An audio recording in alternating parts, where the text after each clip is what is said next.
Chapter 12. The news of Pirelli's arrest had broken by the time I reached Princess Street and Center Avenue. I couldn't get within 500 yards of police headquarters. As I tried to take the turn, a raving, purple-faced cop waved me back into Center Avenue. 3 other cops were barring the way to other cars.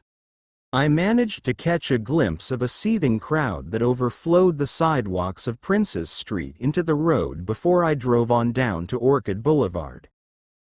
I parked the car and walked back.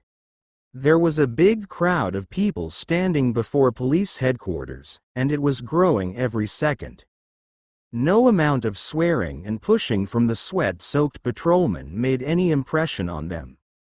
They had come to gape, and no cursing cop was going to stop them. A bunch of Brandon's special tough squad stood in the doorway of the building with their nightsticks drawn. I knew I had about as much chance of getting past them as a nudist has of gatecrashing the White House. Probably less. I fought my way into a nearby drugstore. It was empty except for a white-coated night clerk who stood in the doorway wistfully watching the crowd. "I just wanted to phone," I said as he reluctantly tore himself away and moved back into the store. "Some excitement," he said, licking his lips. "They say Brandon's grabbed the kidnapper. Think he'll get the 25 grand? Jeepers, I wish it was me. I could use that amount of dough." I made grunting noises and shut myself in a call box. I asked the operator to connect me with police headquarters. "I can't," she said. "Every line's jammed. I've been trying to get them for the past 20 minutes. What goes on down there?" "Some cops cleaned his buttons, and the whole force's gone on strike," I said sourly and hung up. I came out into the quiet and cool of the store again. The clerk was standing on a stool so that he could see over the heads of the crowd. By now they were jammed up against his windows. It looked as if I'd have trouble in getting out. "The feds have arrived," he told me, sucking in his breath excitedly. "But this has wiped their eyes. That guy Brandon's a smart cop. Best captain of police we've ever had. How do I get out of here?" I said impatiently after trying to shove through a bunch of backs facing me in the doorway. "You don't want to get out, do you? Grab a stool. You won't get a better view than here." "View of what?" He frowned down at me. "Maybe they'll bring him out. Maybe that Diedrich dame will come down to look him over. Anything can happen. I wish my girl was here. She'd love this. Is there a back way out of here?" "Through that door. Takes you into Orchid Boulevard." As I jerked open the door, the crowd lurched back. There came a tremendous crash of breaking glass as one of the plate glass windows of the store gave up the unequal struggle. I didn't wait to see what the damage was. A passage at the back of the store brought me to a dark alley that led eventually to Orchid Boulevard. Mifflin had a small house on Westwood Avenue. He lived with his wife, 2 children, a boxer dog, 2 white cats and a bullfinch. Apart from his police duties, he was a highly domesticated man, and rumor had it he was even more scared of his wife than he was of Brandon. I decided to go out there and wait for him. I was determined to see him tonight, come rain, come sunshine, so I drove out there and parked before his front door. The time was 20 minutes past 10. I had no idea when he went off duty, but with the rumpus going on at headquarters he was pretty certain to be late. I settled down with a cigarette and prepared for a long wait. There was a light showing in one of the lower rooms of the house, and from time to time I saw a woman's shadow on the blind. Around 10:45 the light went out, and then a light flashed up in one of the upper rooms. After a while that went out in its turn, and the house was dark. I closed my eyes and tried not to think about Pirelli. I didn't want to get any false ideas until I knew more facts. Franco was probably right when he said Brandon would have more than the gun on Pirelli. It was my bet someone had tipped the police. Someone with an eye on the 25 grand. A temptation to anyone to manufacture a few lies if he could. A car came grinding up the hill. A few seconds later, headlights came through the windshield to dazzle me, and a car came to a standstill. I poked my head hopefully out of the window. It was Mifflin all right. He was looking out of his window, a scowl on his face. "Take that lump of rusty iron out of my way and drop it in the sea," he said testily. "You're blocking my gates." "Hello, Tim," I said, and got out of the Buick. He gaped at me. "What the hell are you doing here?" I opened his car door, slid in and sat beside him. "Felt lonely, so I thought I'd cheer myself up with your company." "Beat it, I've had enough for one night. I'm going to bed." "Let's have it, Tim. Why did Brandon pick up Pirelli?"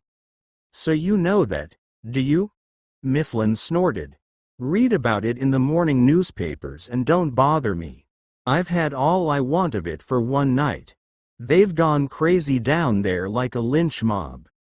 "I know. I've seen them. Now look, Tim. Pirelli happens to be a friend of mine. He didn't kidnap Diedrich. It's not his line." Mifflin groaned.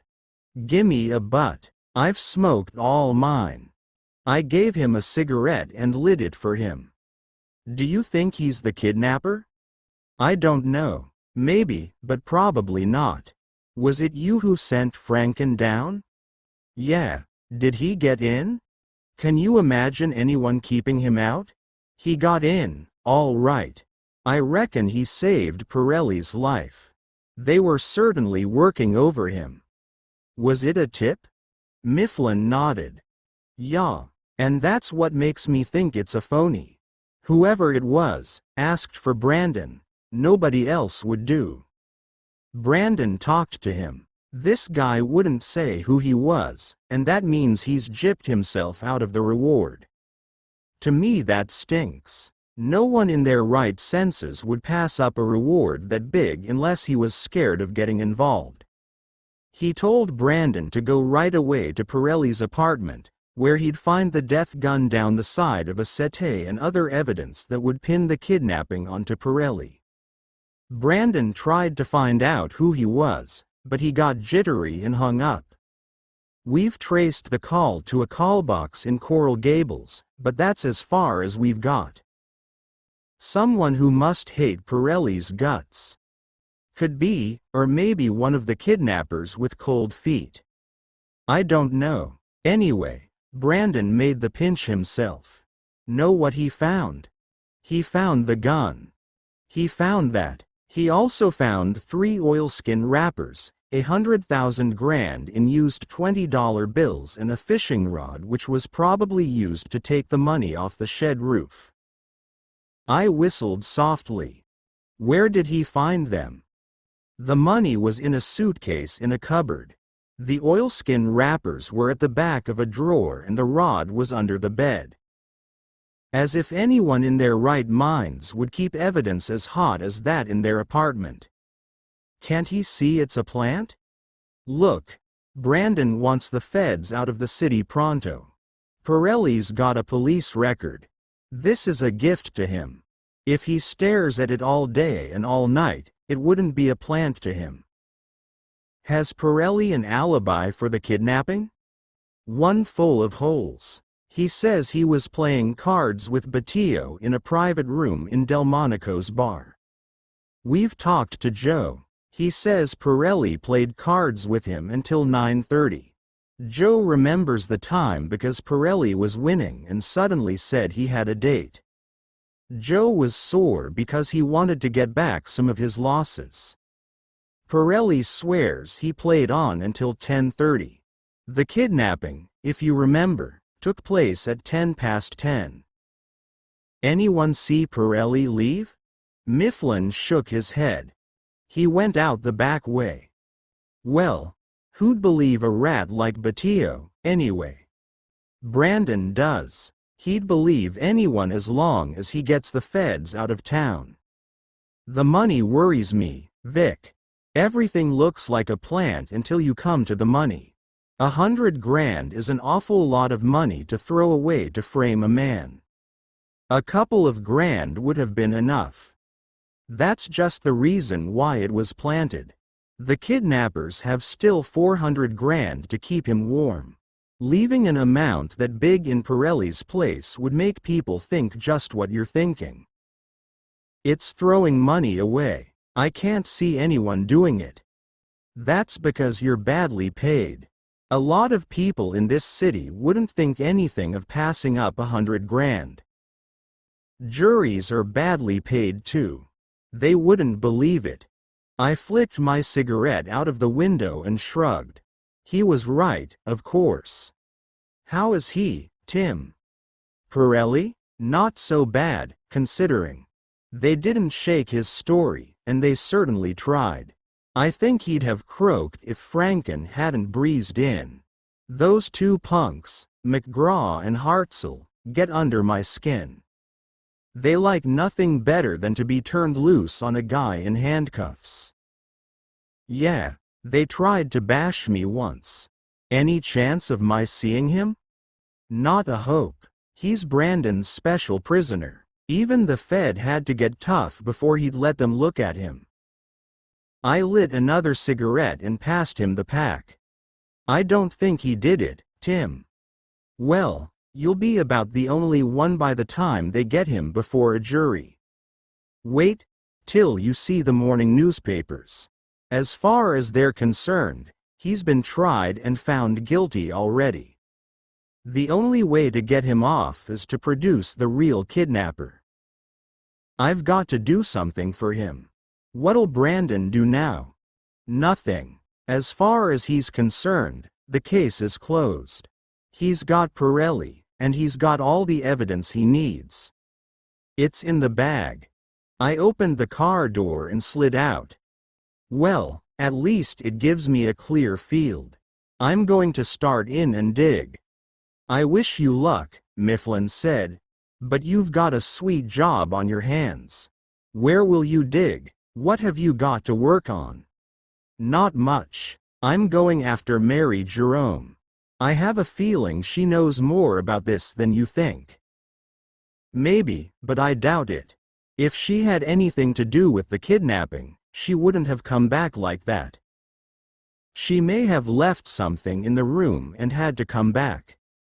She wasn't to know I'd be there.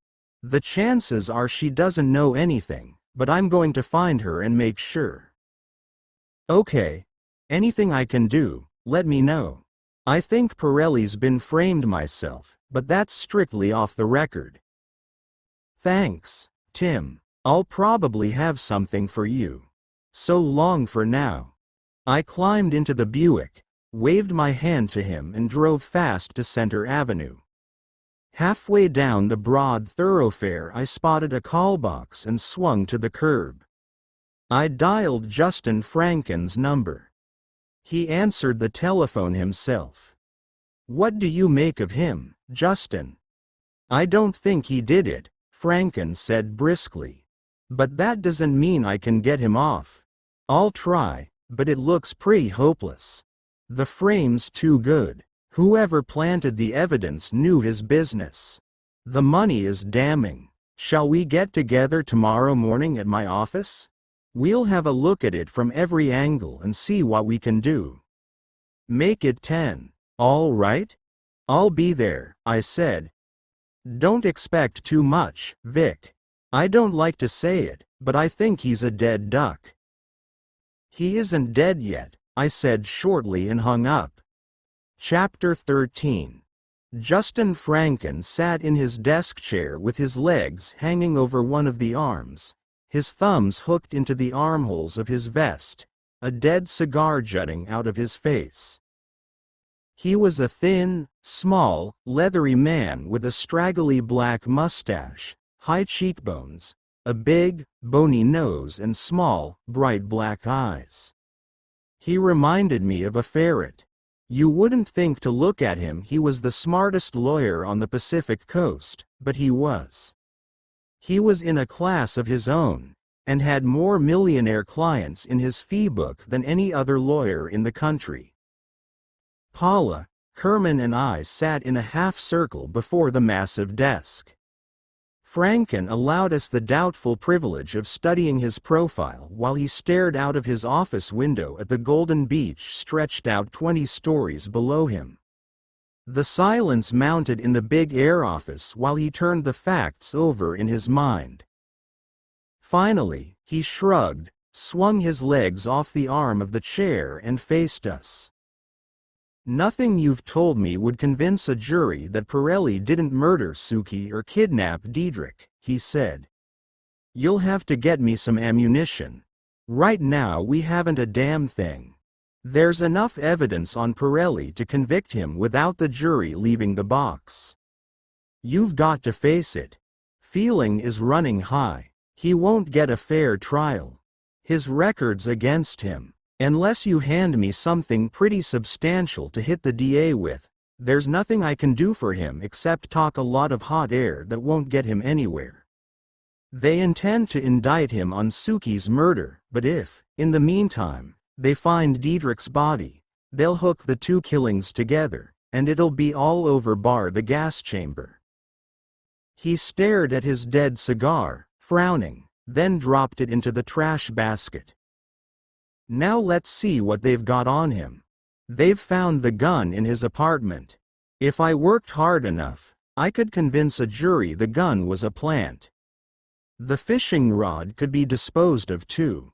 Anyone can have a fishing rod. But the money is something no one will believe was planted. That's where the fellow who planted it showed he has brains. 100,000 is a whale of a lot of money. We're agreed on that, aren't we?" I nodded. "All right. Well, so far the one thing we can't get around is the money. The oilskin wrappers could have been planted, but once the jury makes up its mind the money wasn't planted, then there's no reason why the gun, the oilskin wrappers or the rod should have been also planted, and that makes the DA's case watertight. You see that, don't you?" "Yeah, but all the same, we know the money was planted. Couldn't you persuade the jury that the kidnapper, to save his own dirty hide, would be willing to part with a fifth of his spoils?" Franken shook his head. "I don't think so. It'd be too much of a risk. If Pirelli had a good alibi, we might get away with it, but he hasn't. And another thing, his fingerprints are on the gun." "I heard that, but I don't believe it." Franken nodded his head. "If it's a fact, I've seen them. But Pirelli didn't handle the gun. He says Brandon gave him the gun and asked him if he could identify it. He handled it all right, but he handled it after it was found. For Pete's sake, you're not going to let Brandon get away with that, are you? It's Pirelli's word against the captain of police. Who do you think would be believed?" There was a long pause, then he went on, "So you see how it stacks up. I've got to have something hot and meaty to go into court with, and if I don't get it, I'm passing up the case. That's the position. I've got to have something to work with. It's up to you to give it to me." "I'll dig up something if it kills me," I said. "The only way for us to crack this case is to start right from the beginning and dig until something turns up. I have an idea at the back of my mind that this isn't just a gang of kidnappers at work. I may be right off the beam, but it's a hunch that's growing stronger every day." "I don't follow you," Franken said, frowning at me. "I don't exactly follow myself," I said and grinned. "I do know that Franklin Marshland's damn pleased that Diedrich is among the missing. I'm going to find out why. He looks a harmless little guy, but every now and then you catch a look in his eyes and you suddenly realize he could be dangerous. The wedding was secret. Why? Suppose Marsh lands at the back of the kidnapping? Suppose he realized that Serena had married a crook who was only after her money? Suppose he decided to get rid of Diedrich and staged a faked kidnapping? I'm not saying this happened, but it's an idea. Suppose this Mary Jerome is hooked up in some way to Diedrich's past. You see what I mean? If this is an ordinary kidnapping job, and the kidnappers are just a gang from anywhere, then we're sunk. But if this is an inside job, if Marsh lands at the back of it, then maybe we can crack it. Franken was looking interested now. You might have something there, Vic. It's worth trying. It's the only thing we've got. I'm going after Mary Jerome. She was first seen at the Acme garage, and that's where I'd going to start to look for her. If I can trace her from the garage to Ocean End on the night Diedrich was kidnapped, then I may come across something on the way. I'm going to dig into Suki's past. No one's bothered with him yet. Then there's Diedrich himself. I'm sending Jack to Paris right away to get hold of every scrap of information about Diedrich he can find. All this may be a waste of time, but it's our only chance. We're digging a big plot of ground in which something valuable may or may not be buried. If we don't dig, we won't find it, and if it's not there to find then, it's just too bad. I think Mary Jerome's a good line of investigation, Franco said, pulling at his long, bony nose, but I can't see any point in bothering about Suki. That's just why I'm going to do it. No one's bothered to look at Suki. He's just the corpse. I'm leaving nothing to chance. I can't afford to. Well, all right, but don't waste too much time on it. You wouldn't know if Pirelli had an enemy, would you? Someone must have hated him pretty badly to have hung that frame on him. Yeah, I've been thinking about that. There's one man who's tailor-made for the job. A nasty little rat named Jeff Barrett. He's a reefer addict and a thorough bad egg. He has an apartment opposite Pirelli's. I went on to tell Franken how I had called on Barrett and how Pirelli had saved my life. Does Brandon know this? Franken said, interested. No, but if he did, it wouldn't make him change his mind. I'm going to dig into Barrett's background. That fishing rod is something you couldn't easily conceal. Someone had to carry it into Pirelli's apartment. I'm hoping whoever it was seen. I stood up. Well, we'd better get moving. As soon as I have something for you, you'll have it. The sooner the better, Franken said. Outside in the corridor, Kerman said, "What was that again about me going to Paris?" "Yeah, I want you to get off right away. Paula will fix the details.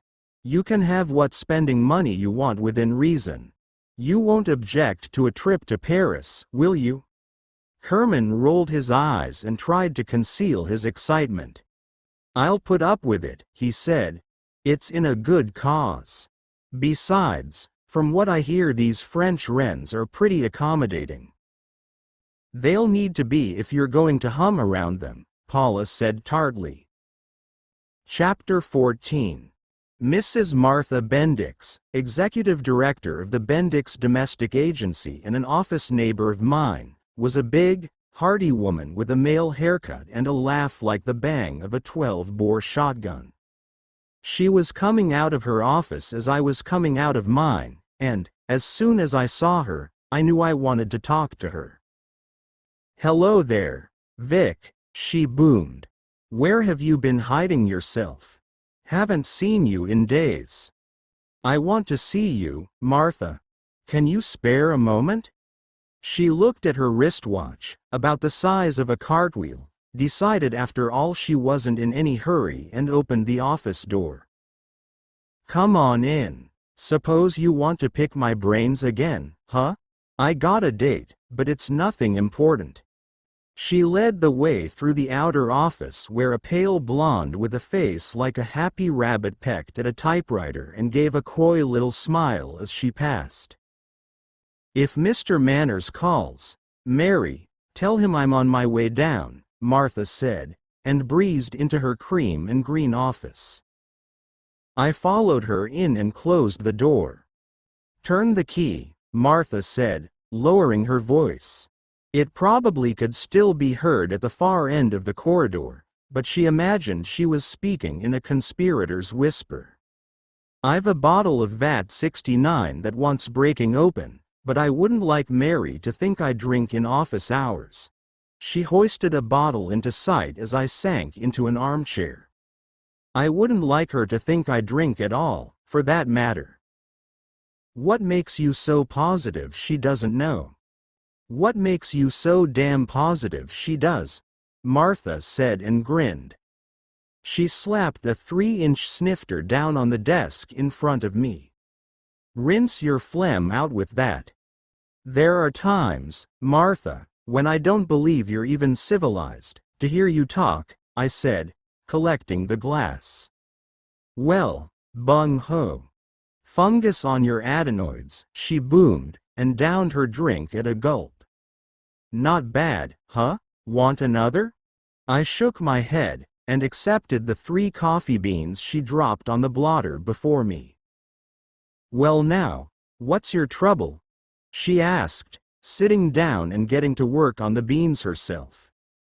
What do you want to know this time? I'm trying to find out something about a Filipino named Toa Suki, Serena Diedrich's chauffeur. She engaged him in New York, and I'm wondering if your New York office handled the job. Martha looked insulted. My good man, I'll have you know we don't handle colored people. You're not sticking your nose into that case, are you? I said I was sticking my nose into that case.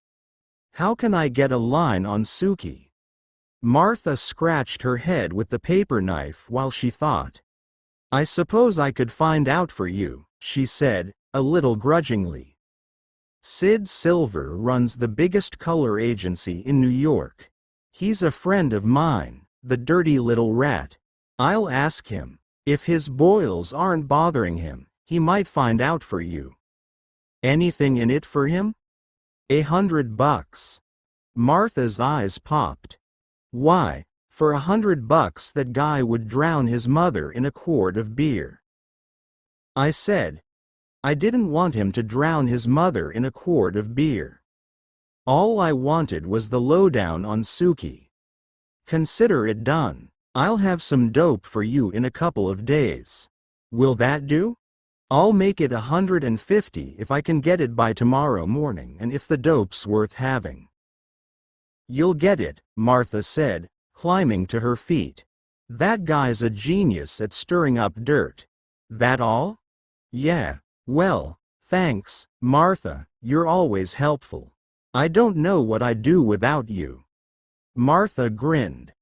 Tell me something, Vic. When are you marrying that dark-eyed lovely you keep in frustration in your office? If you mean Paula, I'm not marrying her. I wish you wouldn't keep harping on that subject whenever we meet. Haven't I told you she isn't the marrying type? She gave me a nudge that nearly dislocated my spine, and let off a laugh that rattled the windows. You ask her and see, she said. There's no such animal as a non-marrying woman. Those who aren't married haven't been asked. Chapter 15. I parked the Buick in the forecourt of the apartment house on Jefferson Avenue and walked into the quiet of the lobby. A girl, not the foxy-faced Gracie, was sitting behind the counter, the telephone harness hitched to her chest. She was chewing gum and reading the funnies, and from the bored expression on her face I concluded they were no funnier than those Gracie had been reading the first time I had come in here. Maxie, the bowler-hatted bouncer, popped out from behind his pillar and scowled at me. Hello, I said, and gave him the teeth. Where do we talk? His small eyes, set deep in the fat-veined face, showed suspicion and surprise. What do we want to talk for? He growled, his mustache bristling. I haven't anything to say to you. Besides, I'm busy. That seemed to be the cue for the mercenary theme, so I took out my billfold and hoisted a $10 bill into sight. Let's go somewhere quiet and talk, I said. He studied the $10 note thoughtfully, groped with a thick, dirty finger amongst his back molars, fished out a slab of something and deposited it on the seat of his trousers. Then he looked at the girl behind the counter. Hey, I'll be downstairs if you want me. Don't let anyone up. She didn't bother to drag her eyes away from the funnies, but she did manage to incline her head a couple of inches to show she heard and understood. Maxie plodded off towards the elevator. We stood side by side, breathing over each other as the elevator took us down to the basement. He led the way along a white tiled passage, lit by lamps in wire baskets, to a small office that consisted of a desk, 2 chairs and a signed photograph of Jack Dempsey over a soot-filled fireplace. He sat down behind the desk, pushed his bowler hat to the back of his head and relaxed, breathing gently through his thick, fat nose. His eyes never left the $10 bill for a second. I gave it to him. I knew he wouldn't concentrate on anything else until he had it. Fat, nicotined fingers closed on it and stowed it away in a pocket somewhere in his rear. Pirelli, I said. He wiped the end of his nose on his coat sleeve, puffed out a small quantity of garlic and beer fumes and sighed. Ah, hell, not him again? Certainly, why not? Every cop in the city has been talking to me about Pirelli. I've got nothing to tell you I haven't told them. That doesn't mean a thing, since I don't know what you told them. Suppose you answer a few questions. Questions I bet the police didn't ask you. Well, all right, he said with no enthusiasm. So long as you pay for my time, I don't care. I rolled a cigarette across the desk to show him this wasn't going to be a hurried session, and he wasn't to get any false ideas about the value of his time, and lit one for myself. Do you think Pirelli kidnapped Diedrich? The small eyes blinked. He hadn't been expecting that one. What's it matter what I think? Plenty. And, look, don't let's waste time. If you don't want to answer questions, just hand back my dough and I'll find someone who will. We stared at each other across the desk, and he decided I meant business. Beer? He asked. Might as well make ourselves comfortable. He produced 2 cans of beer, levered off the caps with a jackknife and handed me one. Happy days. Happier nights. We drank, sighed as men will, and set the cans on the desk. I don't reckon he did it. It wasn't in his line. That's what he told me. I leaned forward and began to make patterns on the desk with the wet bottom of the can. I want to help him if I can. Anything you might tell me could turn the trick. Maxie started to explore his back molars again, changed his mind and poked about inside his ear instead. Not a bad guy, a free spender, no trouble, nice girlfriend. You seen her? I said I had seen her.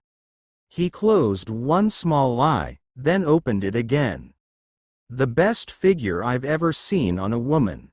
Think it's real? Could be. Did you see him bring that fishing rod in here? He shook his head. No, and I know he never had a fishing rod. I asked the girl who cleans his room. She's never seen one. Did she look under the bed? She cleans under it. The cops found it last night. Did she clean under the bed yesterday morning? He nodded. What time? She was late. Pirelli didn't leave the apartment until 12:30. She didn't start cleaning until 1. What time did the police find it? 7:30. So between 1:30 in the afternoon and 7:30 in the evening someone planted it. That's right, isn't it? If anyone planted it. Well, we won't argue about that. Sometime between 1:30 and 7:30 either Pirelli or someone brought a fishing rod into this building. That's right, isn't it? He couldn't find any fault with that reasoning. Yep. Are there any other entrances except the main one? There's a rear entrance to the basement. Can anyone get up to the apartments that way? No. Sure? Certainly, I'm sure. The way this place is built, you either come in the main entrance or up the stairs from the rear entrance. Either way you have to cross the lobby and you'd be seen. Where were you between 1:30 and 7:30 last night? At the movies. You mean you weren't here yesterday afternoon and evening? I was at the movies. Your day off? My day off. Who was in charge of the lobby? Gracie Lehman. Maxie took another pull at his can of beer, added, "It's her day off today." Have the police questioned her? Why should they? Didn't they want to know about the rod? I mean how it got into Pirelli's room. Why should they? I drank a little beer myself. He was right, of course. They had found the rod in Pirelli's room, and that was good enough for them. They wouldn't bother to find out how it got there. It was there, and as far as they were concerned that was all that mattered. She could have seen someone bring the rod in, then? If anyone brought it, she saw it. She might have gone out to wash her hands or something. Maxie shook his head. The lobby ain't to be left a second. That's the rule of the house. She has a retiring room behind the switchboard. If she goes in there she turns down a switch connected with buzzers under the front and rear mats. Anyone coming in from the main entrance or up the stairs from the basement would sound the buzzer. It's foolproof. We had a lot of burglaries here one time. Now we really have to watch out. If anyone brought in the rod, she would have seen it. We've just proved either Pirelli or someone did bring it in. So she must have seen it. That's right. I drained the can of beer and lit another cigarette. I was faintly excited. Want another? Maxie asked, helping himself. I nodded, and watched him hoist 2 more cans into sight. Well, I guess I'd better talk to Gracie, I said as he knocked off the cap of the can. She could be my star witness. She'll be in tomorrow. Watch her, she'll come a mite expensive. Where does she live? He brooded over this, then shook his head. Can't give you her address. It's against the rules. I nursed the can of beer and stared past him at the photograph of Jack Dempsey. It's my bet Jeff Barrett brought in that rod. He was drinking from his can, and the beer went down the wrong way. I had to get up and thump him on the back or he would have choked.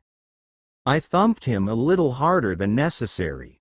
I thought I might as well get something for my money. Barrett. He wheezed when he could speak. What are you talking about? Barrett hates Pirelli's guts. The guy who planted the rod hates Pirelli's guts. Barrett lives opposite Pirelli. Barrett's a first-prize rat. Not evidence in court, but evidence to me. He chewed this over and finally nodded his head. Could be. I drank some more beer. Don't waste your time on Gracie if you expect her to squeal on Barrett, he said, lowering his voice. She's very, very strong for him. Now, perhaps, I was going to get value for my money. What gives? I asked. Why should Barrett want to bother himself with a girl like that? The guy who owns this building tries to keep it respectable. Don't ask me why. He's funny that way. We've got instructions that all women visitors are to check out before 1 o'clock or it has to be reported. Gracie works a night shift every other week. Barrett's women visitors don't check out at 1 o'clock and don't get reported. So what does he do? Feed her $5 a week? I'll pay for information. Maxie finished his beer, dusted the ash off his trousers and stood up. Well, I guess I gotta get back to work. Sit down and give. I haven't had anything like $10 worth of information. At my rates you have. Make it another 10, and I'll tell you something that'll sit you on the edge of your can. 5, 10, 7.5. We closed at 8.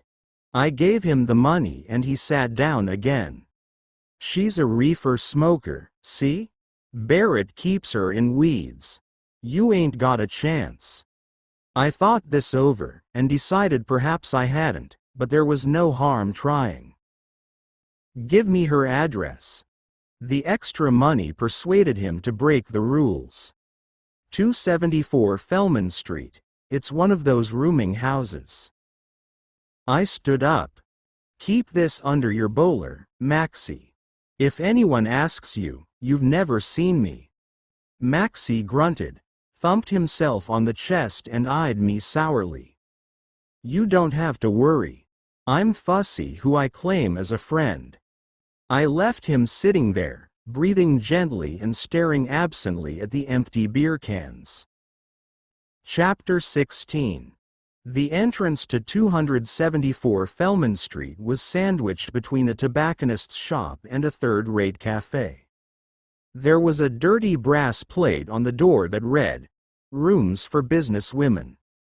No service, no animals, no men. A card with several dirty thumbprints on it was pinned above the brass plate and read, "No vacancies." The next door cafe had 4 tables on the sidewalk. They were presided over by an elderly waiter whose long, lean face carried an expression of infinite sadness, and whose tailcoat, in the hard sunlight, looked green with age. He watched me park the Buick before the entrance to the rooming house and hopefully flicked at one of the tables with a soiled cloth, but the gesture didn't sell me anything. I climbed the 3 stone steps to the glass-paneled doors of 274, pushed one open and entered a dark, smelly lobby full of silence and neglect. Along the left-hand wall was a row of mailboxes. I went over and read the names mounted in grimy brass frames above each box.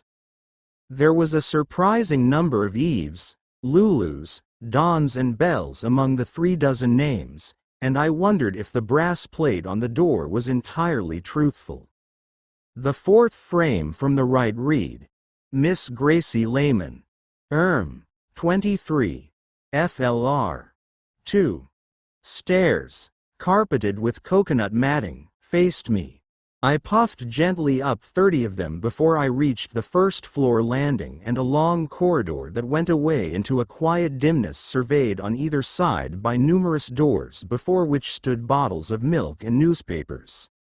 As the time was 10 minutes past noon, it seemed to me the business women were neglecting their business, if they had a business, which on the evidence didn't seem very probable. As I began to mount the second flight, a lean, hard-faced man appeared at the head of the stairs. He wore a fawn flannel suit, a white felt hat and sunglasses. He gave a nervous start when he saw me, hesitated as if in 2 minds whether to retreat or not, then came down the stairs with a studied air of nonchalance. I waited for him. He scratched his unshaven jaw with a thumbnail as he passed me. I had an idea the eyes behind the sunglasses were uneasy. "No animals and positively no men," I said softly as he walked across the landing to the lower flight of stairs. He looked hastily over his shoulder, paused, said aggressively, "UG huh?" I shook my head.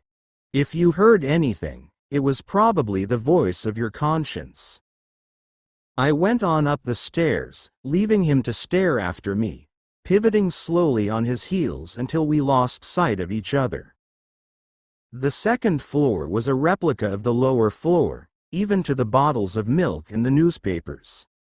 I walked along the corridor, treading softly, studying the numbers on the doors. Room 23 was halfway down and on the right-hand side. I paused before it, wondering what I was going to say to her.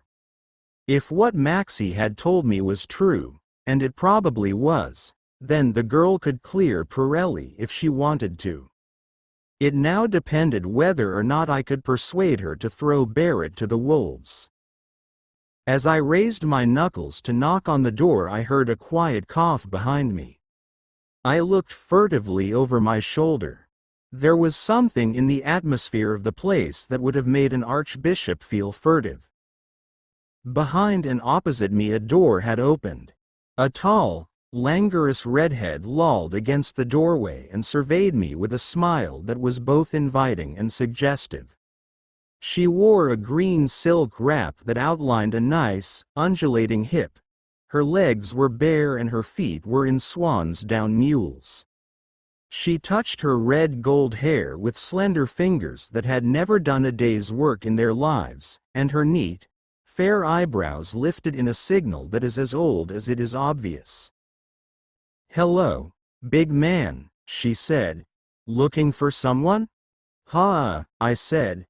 "And I've found her. Don't let me keep you from your breakfast." The smile widened. "Don't bother with her. She's not even up, but I am, and the safety catch is off too. I'm all ready to fire." I raised my hat and gave her a courteous bow. "Madam, nothing would please me more than to pull the trigger, but I am committed elsewhere. Perhaps some other time? Regard me as food for your dreams, as I most certainly will regard you. Bear your disappointment as I am bearing mine, remembering that tomorrow is another day, and we too can have fun even if it is fun postponed." The smile went away and the green eyes hardened. "Ah hell, just another nut," she said, disgusted, and shut the door sharply in my face. I blew out a little air, rapped on Gracie's door and waited. A half a minute later I rapped again, this time much louder. Still nothing happened. No one opened the door. I looked to right and left, put my hand on the doorknob and turned it gently. The door moved away from me as I pushed. I looked into a room that was big enough to hold a bed, 2 armchairs, a wardrobe and a dressing table fitted with a swinging mirror. There was no one in the room. The bed hadn't been made, and the sheets hadn't been changed, by the look of them, for probably 6 months. They were gray and crumpled and as uninviting as only dirty sheets can be. There was a film of dust on the mirror and cigarette ash on the carpet. From where I stood I could see bits of fluff under the bed. Not a clean room. A room that gave me an itchy feeling down my spine as I looked at it. At the head of the bed was another door that probably led to the bathroom. I stared at it, wondering if she was in there, and knocked sharply on the panel of the open bedroom door to see if anything happened. Nothing did, so I stepped inside, and in case the redhead opposite became curious, I closed the door. On one of the armchairs was a pile of clothes. A frock, stockings, a gray-pink girdle and a grayer-pink brassiere. There was a distinct smell of marijuana smoke in the room. Not new, but of many months standing. It had seeped into the walls and the curtains and the bed and hung over the room like a muted memory of sin. I moved silently past the bed to the closed door, rapped sharply and listened. I heard nothing. No one called out, and I was suddenly aware of a drop or two of sweat running down my face from inside my hat. I turned the handle and pushed. The door opened heavily and sluggishly, but it opened. Something behind the door jumped against the panels and sent my heart jumping like a frog on a hot stove. I looked into the empty bathroom, saw the soiled pink bath, the mussed-up towels, the loofah, the cake of toilet soap and the half-squeezed tube of toothpaste. I knew she was behind the door. She had to be. I stepped into the bathroom, my nerves creeping up my spine. She was there all right. Hanging from a hook in the door, in a blue, crumpled nightdress, her knees drawn up, her head on one side, the knot of her dressing gown cord carefully under her right ear, the cord embedded in the flesh of her neck. I touched her hand. It was cold and hard and lifeless. Chapter 17. I looked up and down the corridor. There was no one in sight. A faint and far-off sound of movement told me that at least some of the occupants behind the many doors were beginning to greet the day, even if they went no farther than rolling over in bed. I moved cautiously out of room 23 and closed the door. Then I took off my hat and wiped my face with my handkerchief. I lit a cigarette and drew in a lungful of smoke. That helped a little, but not much. What I needed was a large whiskey, neat, and in a hurry. I stepped across the corridor to the redhead's door. On the left-hand panel with a card that read, Miss Joy Dredden. At home weekdays after 5. I tapped with my fingernails on the door, making no more noise than a mouse makes when it is nibbling at die wainscot ting, but it was loud enough. The door opened about 8 inches and Miss Dredden peered at me through the opening. She seemed to have lost her bonhomie and her trustful air of welcome. Well? Her big green eyes were suspicious and watchful. I decided to waste no time and to talk to her in a language she would understand and appreciate. I want to buy a little information, I said, and pushed my card at her. $20 buys 10 minutes at my rates. Nice clean bills and secrecy guaranteed. She read the card with that pained expression people usually wear who don't read a great deal and are still bothered by long words. She had to make an obvious effort not to move her lips while she spelled out the letters to herself. Then she opened the door a couple more notches and pushed the card back at me. Let's see die money. A simple, direct soul, I thought, who gets straight to the point of interest and doesn't bother to ask unnecessary questions. I took out my billfold and showed her 2 crisp clean $10 bills. I didn't give them to her. I just showed them to her. She eyed them the way a small child eyes Santa Claus's sack, and opened the door. Come on in. I don't care who you are, but those berries certainly make my palms itch. Sure it's information you want? I stepped past her into a room a little larger than 23, and much more pleasant and comfortable. There was a divan, a settee, 2 armchairs, a couple of expensive Chinese rugs on the gray-fitted carpet and a bowl of red and yellow begonias on a table in the window recess. I put my hat down on a chair and said I was sure it was information I wanted. She held out a white hand with dark red, polished nails. Let's have half. It's not that I don't trust you, but it's a good principle. You can have a drink if you like, or coffee. I gave her one of the $10 bills, thinking this case was costing me plenty. I seemed to be spending the entire morning giving my money away.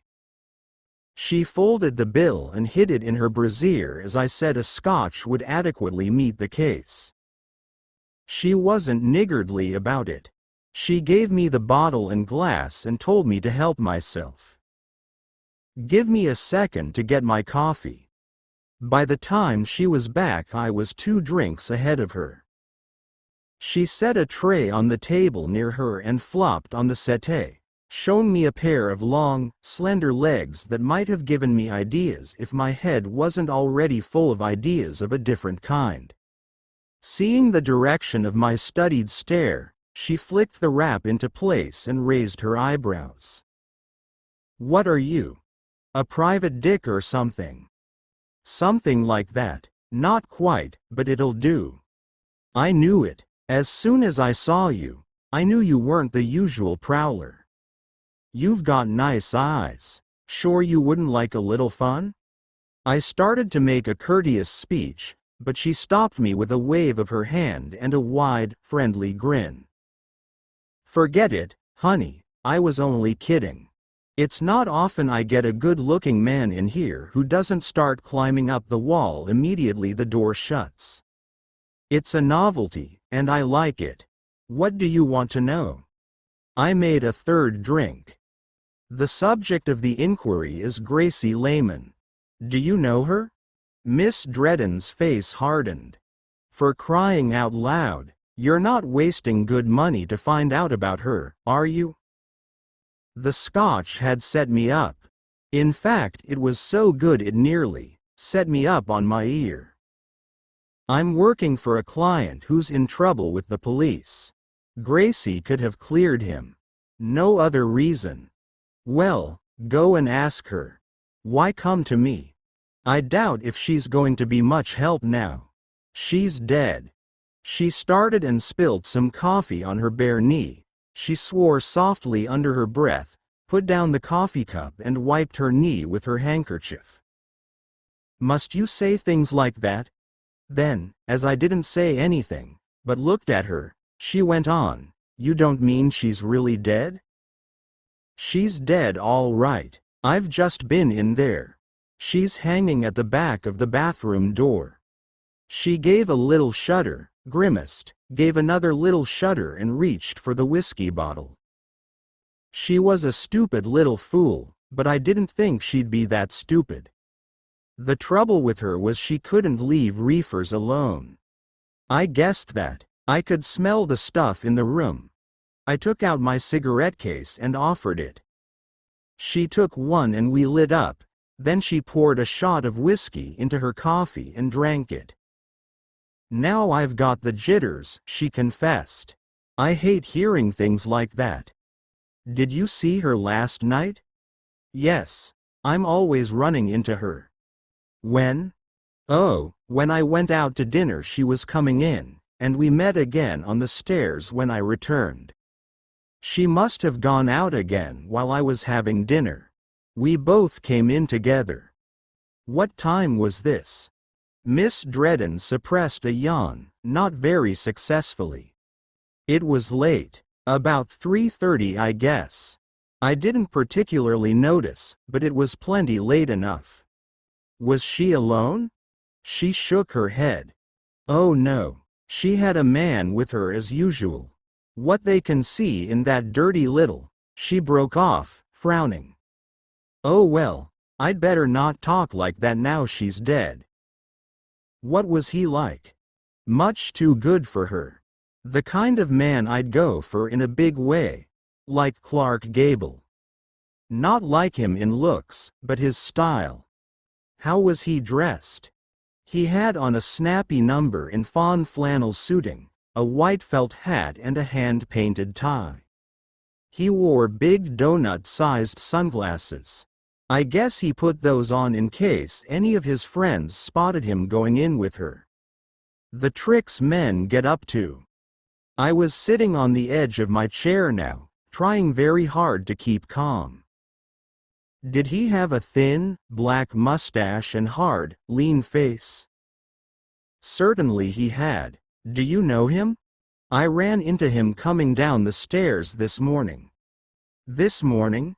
Her eyes opened very wide. "But if she's dead—" "Yeah, she's been dead some time.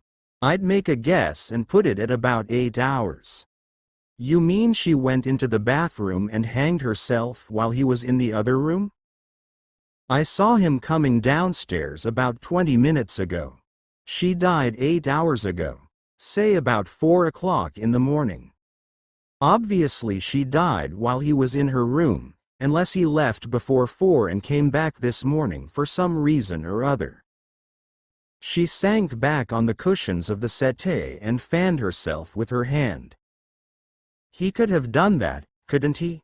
Gee, I was getting all worked up. I remembered the lean man's unshaven chin. If he had left last night, why hadn't he shaved this morning before coming out onto the streets? There might be a perfectly good answer to that one, but until I heard it, it seemed to me he had spent the night in Gracie's room. This was too important to let slide. I had to find out for certain. I got to my feet. Here's the other 10 I owe you. Thanks for the help. Take my tip and keep out of this. Let someone else find her. I won't sleep a wink thinking of her in there. You'll sleep even less if some tough cop takes you down to headquarters and gets to work on you. Keep out of it. Aren't you going to tell them? I shook my head. I haven't the time to waste on a suicide case. You'll be surprised how quickly someone will miss her. They always do. I took out my billfold and another $10 bill. If they ask questions, keep me out of it. Tell them about this guy in the fawn suit, but not until they ask you. She took the bill and stowed it away in her brassiere. I'll keep you out of it. I left her sitting on the settee, biting her underlip and frowning. She looked a lot less happy and a lot more worried than when I had first seen her. Out in the corridor again, I peeped to right and left, satisfied myself no one was watching me, then stepped across the corridor into room 23. I closed the door and began a quick but systematic search of the room. I was looking for some proof that would tell me the lean man had spent the night here. I didn't know what I was looking for, but I looked just the same. First I examined the bed and found a couple of black hairs on the pillow. Gracie was blonde. If he had rested his head on the pillow, it didn't mean he had stayed in the room all night. But it certainly hinted he had. It wasn't until I had covered practically every inch of the apartment and was giving up that I found what I wanted. There were 2 cupboards in the kitchenette. One contained cups and saucers and plates. The other, jugs and dishes and cooking utensils. There was a cup and saucer amongst the jugs. They shouldn't have been in that cupboard. They should have been in the adjacent cupboard. That gave me an idea. I turned my attention to the trash basket. Dumped on top of the usual refuse was a small pile of coffee grounds, and they were lukewarm. There was no mistake about that. They had been emptied out of a percolator sometime this morning. Gracie hadn't made coffee this morning. That was certain. If the lean man had returned because he had forgotten something, he wouldn't have made himself coffee. That I wouldn't believe, but if he had slept there the night, he might have made himself coffee before leaving. It would be a cold-blooded thing to have done, as he must have known Gracie was hanging dead in the bathroom.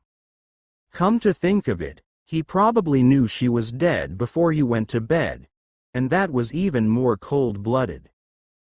Then suddenly it was as obvious as a neon light on a dark night. This wasn't suicide, it was murder. Chapter 18. There was a call box in the darker part of the lobby. I opened the door and stepped inside. It smelled as if someone had kept a goat in there at one time, and not a particularly nice goat at that. Holding my breath, I hung my handkerchief over the ancient mouthpiece, lifted off the receiver and dialed. After a while a voice bellowed, "Police headquarters. Sergeant Harker talking." "Connect me with Lieutenant Mifflin," I said, speaking away from the mouthpiece. I probably sounded at the other end like Hamlet's father's ghost. "Who's that?" "Harry Truman," I said. "Make it snappy. You may not think it, but time's money to me." Hold on, the sergeant said. I heard him call across the room. Is the lieutenant in? There's a guy wanting him. Says his name is Harry Truman. That's familiar, ain't it? I've heard it before somewhere. Someone called the sergeant a very rude name. Then Mifflin came on the line. Lieutenant of the police talking, he said sternly. Who's that? I'm reporting a hanging in room 23, second floor, 274 Fellman Street. If you get over there fast, you'll find a clue in the refuse bin. Don't be too sure it's suicide, and take a little trouble checking on the woman. It'll pay dividends. Who's that talking? Mifflin demanded. I could hear the scratch of his pen as he wrote down the address. I haven't the faintest idea, I said, and hung up. I pushed my handkerchief into my pocket and took quick, silent steps to the front door. I had about 3 minutes, not more, to get clear. The city police might not be overbright, but in emergencies they were fast. As I slammed the Buick door, a boy in a ragged windbreaker and a pair of dirty flannel trousers jumped on the running board. He pushed his grimy little face through the open window. Hey, mister, you're to go to 2 Coral Row, right away, it's urgent. I started the engine, my eye on the driving mirror, expecting to see a police car come pounding up behind me. Who says so? Some guy gave me $1 to tell you. Says it's urgent, and you'd know. He dropped off the running board and bolted off down the street. I hadn't time to go after him. I wanted to, but the need to get away from 274 was more pressing. Already I could hear the distant sound of a police siren. I sent the car shooting towards Beach Road. I had never heard of Coral Row, but it would be somewhere in Coral Gables. I headed that way because I was curious. Right at this moment I had a lot on my mind. I was wondering if the old waiter would remember me, and if he had noticed the number of my car. I was particularly anxious not to get tied up with Mifflin at this time. He could work out the problem of Gracie's murder without my help. I had other more pressing things to do. But if he began asking questions and got around to the waiter, he might get a description of me. I knew he wouldn't be pleased I had left before he arrived. At the bottom of Beach Road I turned left onto the waterfront, and parked in a vacant space hedged in on either side by coils of rope and oil drums. Coral Gables is no place to wander around in unless you have an escort or carry a gun.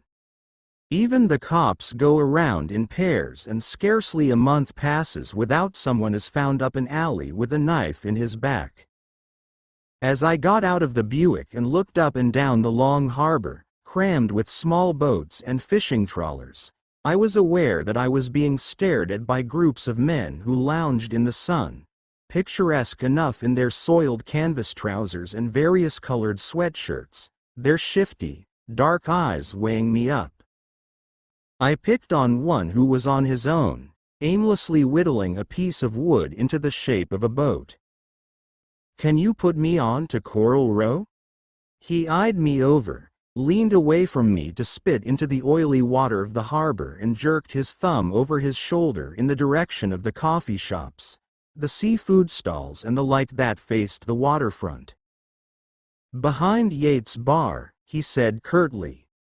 Yates Bar is a 2-story wooden building where, if you aren't fussy who you eat with, you can get a good clam chowder and a 10-year-old ale that sneaks up on you if you don't watch out. I had been in there once or twice with Kerman. It's the kind of place where anything can happen, and very often does.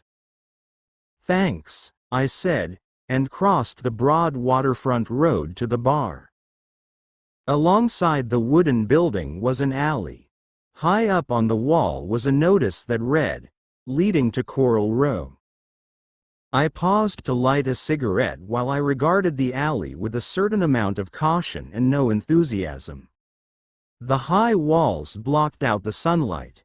The far end of the alley was a black patch of smelly air and suspicious silence. I slid my hand inside my coat to reassure myself I could get the .38 out fast in case of an emergency. Then I walked quietly towards the darkness. At the end of the alley, and at a sharp right angle to it, was Coral Row. A dismal, dark courtyard flanked on three sides by derelict-looking buildings that had at one time or another served as marine storehouses. By the look of them now they were nothing better than rat-infested ruins. High above me I could see the stark, black roofs of the buildings sharply outlined against a patch of blue sky. I stood in the opening of the alley, looking at the buildings, wondering if I was about to walk into a trap. Opposite, a worm-eaten door sagged on one hinge. A dirty brass number, a 2, was screwed to the central panel. There it was. 2 Coral Row. It now depended on myself whether I'd go in there or not. I took a drag at my cigarette while I looked the place over. It would probably be as dark as a Homburg hat inside, and I hadn't a flashlight. The boards would be rotten, and it would be impossible to move silently. I decided to go ahead and see what happened. Throwing my cigarette away, I walked across the courtyard to the sagging door. I wasn't any calmer than a hen chased by a motorcar, and my heart was banging against my ribs, but I went ahead because I'm a sucker for discipline, and I feel, every now and then, it is good for one's morale to do things like this. I gum-shoed up the stone steps and peered into a long, dark passage. Facing me was a flight of stairs, several of them crushed flat as if some heavy foot had been too much for the worm-rotten timber. There were no banisters, and the stains looked unpleasantly suicidal. I decided to leave them alone and investigate the passage. The floor creaked and groaned under my feet as I walked slowly and cautiously into the stale-smelling darkness. Ahead of me I heard a sudden rustle and a scamper of rats. The sound brought me to a standstill, and the hair at the back of my neck stiffened. To be on the safe side, and probably to bolster up my courage, I eased out my gun. There was an open door at the end of the passage. I paused before it and peered in. There wasn't much to see except darkness. I was in no hurry to go in, and after a few seconds I made out tiny chinks of light coming in through the boarded walls. Even at that, it was much, much too dark in there. I took a couple of very cautious steps forward, and paused just inside the doorway. There seemed no point in going farther, and no point in staying longer. If someone was hiding in there, I couldn't see him, and I doubted if he could see me, but in this I was wrong. A board creaked suddenly close to me. The swish of a descending sap churned the air. I threw myself forward and sideways. Something very hard and that hurt hit my shoulder, driving the gun out of my hand. A blow aimed at my head, and which would have sent me to sleep for a long, long time if it had landed. I fell on my hands and knees. Legs brushed against my side, fingers groped up my arm, touched my face and shifted to my throat. Lean, strong fingers, damp against my skin, and cold. I shoved my chin into my collar so he couldn't get a prom grip, straightened, groped in my turn for a hold. My hand touched a coat, went up a powerful bicep. That gave me an idea where his face was. I slammed in a short, hard punch that connected with what felt like an ear. There was a grunt, then a weight that could have been around 14 stone dropped on top of me, driving me flat onto the floor. The fingers dug into my neck, hot, hurried breathing fanned my face. But this time he wasn't dealing with a girl. Probably he hadn't had a great deal of trouble in handling Gracie, but he was going to have some trouble handling me. I caught hold of his thumbs and bent them back. I heard him catch his breath in a gasp of pain. He jerked his thumbs out of my grip only because I let him, and as he straightened up I clouted him on the side of the head with a roundhouse swing that sent him away from me with a grunt of anguish. I was half up, with my fingers touching the floor, as he launched himself at me again. I could just make out his dim form in the darkness as he came, and I lurched towards him. We met with a crash like a couple of charging bulls. He reeled back, and I socked him in the belly. A going-away punch that hadn't the beef to put him down, but that brought the wind out of him like the hiss of a punctured tire. At the back of my mind I could see that screwed-up figure in the soiled blue nightdress hanging on the back of the bathroom door, and it made me mad. I kept moving in, belting him with right and left punches, not always landing, but taking good care when they did land they'd hurt. I took one bang on the side of the jaw that sent my head back, but it wasn't hard enough to stop me. He was gasping for breath now, and backing away as fast as he could. I had to stop throwing punches, because I lost sight of him. I could only hear his heavy breathing, and guess he was somewhere just ahead of me. For a moment or so we stood in the darkness, trying to see each other, listening and watching for any sudden move. I thought I could just make out a shadow in the darkness about a yard to my left, but I wasn't sure. I stamped my foot, and the shadow swerved away like a scared cat. Before he could cover his balance, I jumped in, and my fist caught him on the side of his neck. The impact sounded like a cleaver driving into a hunk of beef. He gave a wheezing gasp, fell over on his back, scrambled up and backed away. He now seemed very anxious to break up the meeting and go home. I dived forward to finish him. Instead, my foot landed on a rotten plank that gave under me and I came down with a crash that shook the breath out of me. He had me cold then, but he wasn't interested. All he could think of was getting home. He bolted for the door. I struggled to get up, but my foot was firmly held in the rotten flooring. I caught a glimpse of a tall, broad-shouldered figure outlined in the dimness of the doorway, then it vanished. By the time I got my foot free I knew it would be useless to go after him. There were too many bolt holes in Coral Gables to find him after such a start. I limped to the door, swearing to myself. Something white lying in the passage caught my eye. I bent to pick it up. It was a white felt hat.